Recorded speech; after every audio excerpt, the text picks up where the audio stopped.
चाहे मंदिर भगवान का हो या शिक्षा का, बिजनेस दोनों जगह चल रहा है। अभी हम भगवान के मंदिर को साइड में रख के शिक्षा के मंदिर स्कूल के बारे में बात करते हैं, जहाँ आप एक प्राइवेट स्कूल से कॉपी किताब, स्कूल बैग, जूते तो ले सकते हैं, लेकिन एजुकेशन नहीं। और ये स्कूल ऐसा फैक्ट्री है जिसमें अगर कोई प्रोडक्ट डिफेक्टिव निकले तो जिम्मेदार वो प्रोडक्ट खुद है, ना कि जिसकी जिम्मेदारी थी उस प्रोडक्ट को बनाने की। और यहाँ प्रोडक्ट से मेरा मतलब है एक स्टूडेंट का, क्योंकि अगर कोई स्टूडेंट एग्जाम में फेल हो जाता है तो सारे लोगों का ये मानना होता है कि इसमें फॉल्ट बच्चे का ही है, लेकिन इसमें फॉल्ट है इस पूरे इंडियन एजुकेशन सिस्टम का। इंडिया में education system is screwed up, there is no denying it. School के लिए फीस थोड़ी लगती है, यूनिफॉर्म लगता है यूनिफॉर्म। अरे फ्यूचर से इतना डरेगा तो क्या खाक जिएगा। हाय, मेरा नाम है गौरव और मैं भी एक जूनियर कॉलेज स्टूडेंट हूँ और मैंने भी अपनी स्कूलिंग अपने शहर के टॉप स्कूल से की है। लेकिन क्या ये वर्थ इट है? आखिर क्यों इस इंडियन एजुकेशन सिस्टम को एक स्कैम का नाम दिया जा रहा है, जानेंगे आज के इस वीडियो में।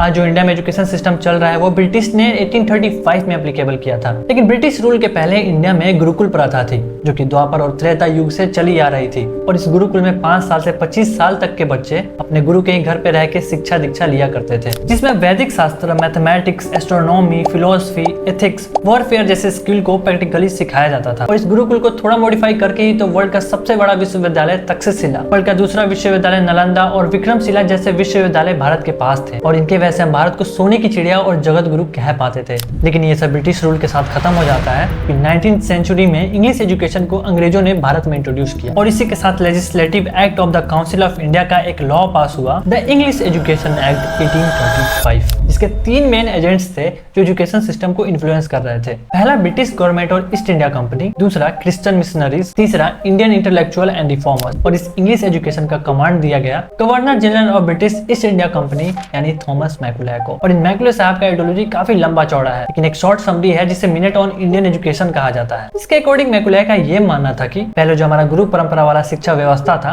उसके जगह इंग्लिश एजुकेशन दिया जाना चाहिए, क्योंकि मैकुले गुरु परंपरा को डिफेक्टिव और अपवित्र मानता था और वो अपर मिडिल क्लास और ऊंची जाति के लोगों को एजुकेशन देना चाहता था ताकि देखा देखी इसे नीची जाति के लोग भी अपना ले। और ब्रिटिशर्स एक इन्फिल्ट्रेशन थ्योरी यूज कर रहे थे, जिससे धीरे धीरे इंडिया का यूथ ब्रिटिश का ऑर्डर फॉलो करने लगे और उनका सर्वेंट बन जाए। और वो एक ऐसा आर्मी बनाना चाहते थे जिसमें हो तो इंडियंस ही, लेकिन उनका माइंडसेट इंग्लिश मैन जैसा हो और वो ब्रिटिश रूल में बिलीव करे। और ये सब किया जा रहा था हमारी यूनिटी को तोड़ने के लिए, डिवाइड एंड रूल को और इफेक्टिव बनाने के लिए। और ऐसा हुआ भी क्योंकि हमारी विचारधारा को चेंज करने के लिए एक और एक्ट इंग्लैंड से इंडिया में एप्लीकेबल किया गया, द एलिमेंट्री एजुकेशन एक्ट 1870, जिसमें बच्चों को कंपलसरी इंग्लिश एजुकेशन देने का रूल था। और इन जनरल एजुकेशन का मतलब होता है किसी पर्सन में कैरेक्टर बिल्ड करना। और जब सारे लोग इंग्लिश एजुकेशन ले रहे थे तब उनका कैरेक्टर उनके अकॉर्डिंग ही बनने लगा जैसे ब्रिटिशर्स को चाहिए था। वर्कर्स और लोअर लेवल के क्लर्क, क्योंकि हाई लेवल पे तो ब्रिटिशर्स खुद थे, इसलिए वो बस चाहते थे जो हो उनके अकॉर्डिंग हो, और ये बस एजुकेशन से ही पॉसिबल था। अगर मैं आज के स्कूलिंग को 1830 के स्कूलिंग से कंपेयर करूं तो इसमें आज भी कोई खास चेंजेस नहीं आए हैं। जैसे ब्रिटिशर्स को चाहिए थे एक पंक्चुअल एम्प्लॉय जो टाइम से आए, टाइम से काम करे और टाइम से घर चला जाए, ताकि उनका हर काम टाइम से पूरा हो। इसलिए स्कूल में अलग अलग पीरियड्स बना दिया गया और एक घंटी लगा दिया गया, घंटी बजेगी तो स्कूल आना है, घंटी बजेगी तो स्कूल में खाना खाना है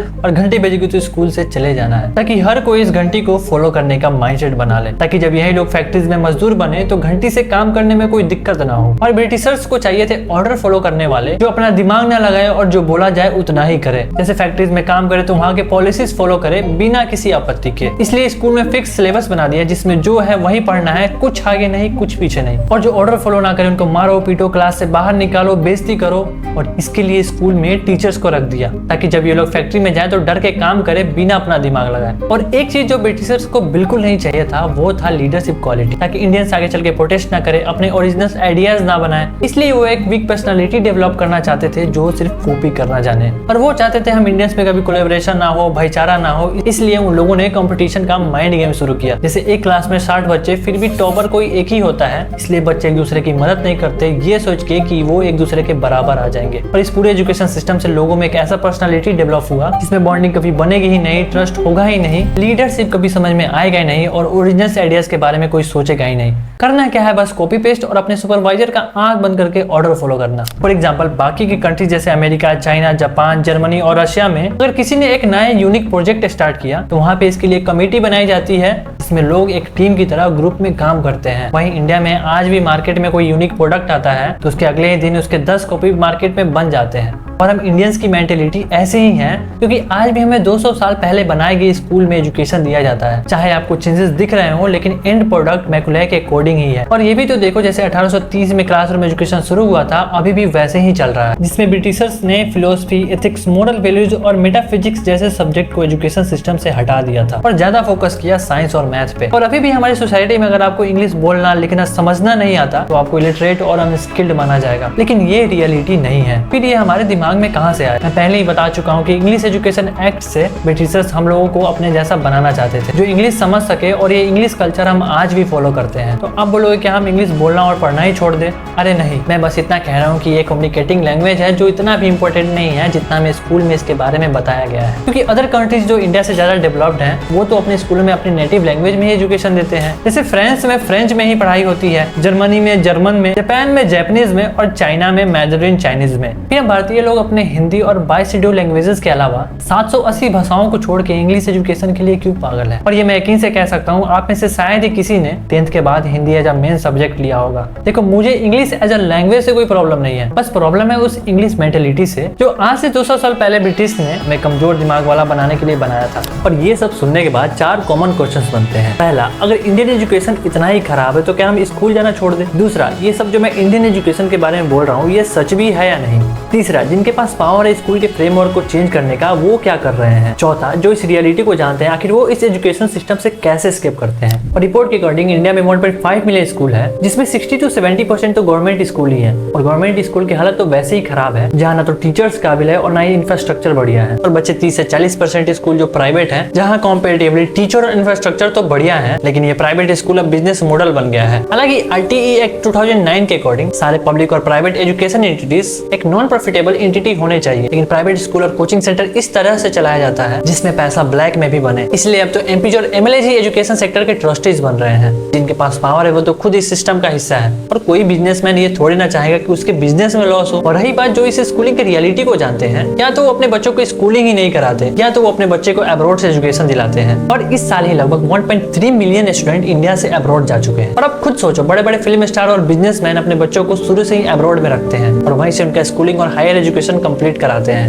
जैसे शाहरुख खान का एग्जांपल लेता हूं, जो बायजू जैसे एजुकेशनल प्लेटफॉर्म को प्रमोट करते हैं। वहीं अपने बेटे आर्यन खान को 7 Oaks से स्कूलिंग कराए हैं, जो इंग्लैंड में है। और for higher education Aryan Khan ने कैलिफोर्निया से ग्रेजुएशन लिया है। ये सब छोड़ो और ये देखो कि हम क्या कर सकते हैं, क्योंकि स्कूल अच्छे हो सकते हैं अगर हम कुछ चीजों पे ध्यान दे तो। इससे पहले तो टीचर को ये समझना होगा कि एक स्टूडेंट और टीचर का रिलेशन क्या होता है। मैं अपना पर्सनल एक्सपीरियंस बताऊं तो मुझे अपना स्कूल लाइफ बिल्कुल भी पसंद नहीं था। मुझे याद है मेरे स्कूल का पहला दिन था, मैं थोड़ा एक्साइटेड भी था और थोड़ा नर्वस भी, क्योंकि पहली बार स्कूल जा रहा था। लेकिन पहले ही दिन मेरे टीचर ने मुझे बहुत पीटा। दूसरे दिन स्कूल गया और दूसरे दिन भी मुझे पनिश किया गया। हम कोई मंदिर का घंटा है कि कोई भी आके बजा जाता है? और ऐसा चलता ही गया। जिस दिन पोएम याद करके जाता उस दिन मैम सुनती नहीं थी, और 1-2 दिन बाद मैम सुनती थी, तब तक मैं भूल जाता था। और ये मैं यकीन से कह सकता हूँ कि अगर उस टाइम टीचर ने मेरा थोड़ा साथ दिया होता और मुझे समझने की कोशिश की होती तो शायद मेरा स्कूल लाइफ और भी बेटर हो सकता था। और इसमें बस गलती टीचर का ही नहीं है, ये सिस्टम में ही गड़बड़ी है। क्योंकि मैं एक केस पढ़ रहा था जिसमें टीचर का ऑन पेपर सैलरी 28,000 था, लेकिन स्कूल मैनेजमेंट बस उन्हें 6,000 रुपए ही दे रही थी। और टीचर का इतना रूड होने की वजह भी हमारी सोसाइटी ही है, क्योंकि सब कोई टीचिंग को लाइटली लेता है और टीचिंग एज ए प्रोफेशन को इंपॉर्टेंस नहीं दिया जाता जितना इसको मिलना चाहिए। और मैं आपको बता दूं, फिनलैंड, जापान और साउथ कोरिया में वर्ल्ड का बेस्ट एजुकेशन सिस्टम है और वहाँ टीचिंग को एक नोबल प्रोफेशन माना जाता है। और इंडिया में लोग कहते हैं जो कुछ नहीं कर पाता वो टीचर बन जाता है। इसलिए कोई बच्चा सोच ही नहीं पाता है कि वो बड़ा होकर teaching as a profession pursue करेगा, क्योंकि उसके पास वैसे लोगों की कमी है जो उसे डॉक्टरी, इंजीनियर और CA जैसे प्रोफेशन के अलावा और भी कुछ बता सके। और अगर आप एक पेरेंट्स हैं और इस वीडियो को देख रहे हैं तो एक सजेशन देना चाहूंगा, अपने बच्चों को समझो और चीजों को थोड़ा एक्सप्लोर करने दो। क्योंकि साइंस और मैथ के 5 चैप्टर रट्टा मार के एग्जाम में अच्छा मार्क्स तो आ सकता है, लेकिन ऑल ओवर मेंटल और फिजिकल डेवलपमेंट का क्या? बड़े बड़े डिग्री लेके वो इंटरव्यू में तो जा सकता है, और जॉब इंटरव्यू में ये देखा जाएगा कि उसकी लीडरशिप क्वालिटी कैसी है और वो क्रिएटिव कितना है। और ये सब तो सिर्फ डिग्री से बिल्कुल नहीं मिलेगा, इसके लिए थोड़ा प्रैक्टिकल नॉलेज भी जरूरी है। और देखो, ना तो ये एजुकेशन सिस्टम चेंज होगा और ना ही कोई स्कूलिंग छोड़ेगा, तो फिर करे क्या?